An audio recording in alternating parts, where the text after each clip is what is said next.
Hi. In 2014, I moved to UK as a refugee and I was an asylum seeker. Hello, I studied law and primarily focused on refugee law.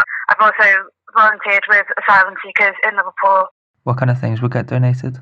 So a lot of it was food and clothing, like having enough clothes for children or to get them school uniform. Quite a lot of the time, just even simple things, giving kids a lot of some toys, things that children need that they just wouldn't have because their parents had left their whole life behind and then couldn't buy anything new because of the limits on the funds that they were being given. There was a big push, I think, to try and get formal wear, if you were going for a job interview, or formal wear to go to court if you had to appeal. Anything like dolls, toy cars, if you had chess. Another thing that they would do, that there was a little yard at the back, fix bikes. Why did you leave Iran in the first place? Well, it was known that it wasn't as safe as my mother thought it was. She was active, and she thought the best way is to flee as she was threatened.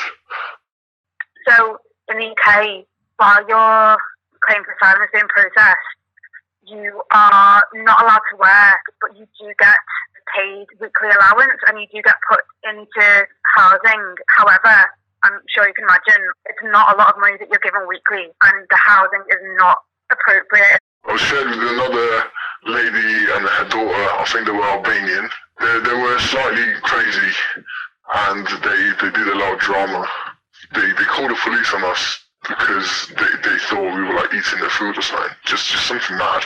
If people are maybe put with strangers, obviously the process of fleeing country is quite traumatic and quite a lot of time because people aren't offered the support that they need. People might turn to alcohol abuse or something like that. Sometimes you would have people coming in and they would say oh, we've been put in this flat for the time being with this person, but we're a bit worried because they can sometimes get quite angry. The only thing that kind of made us better was, first of all, I was under 18, so my situation was a little bit worse. It was a single mother and an underage boy. I had one person one time come in and they had two young children and they had been put in a house where there were rats, where there was mould going everywhere, where they couldn't use the appliances, and they tried to get in contact with the Home Office and they were just getting ignored and ignored and ignored. The interpreters are not good as well because where we speak Farsi is different to Afghans or other regions. So if you get allocated from people from other regions, you can be misinterpreted pretty bad. And a lot of people that literally lost cases because the interpreters couldn't interpret it properly.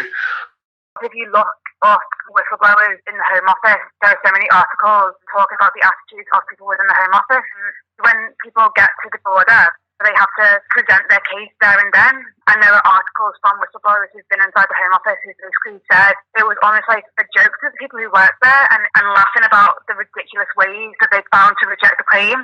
We came to Greece and then from Greece we went to Germany, Belgium and then France. Every country has their policies for refugees, and at the time in 2014 the best political situation for refugees were the UK. In Germany, people have been there for sometimes 10 years without any answers from the government. The camping situation in Germany, I've seen it, it's not ideal at all, whereas in the UK they sort it out pretty quickly.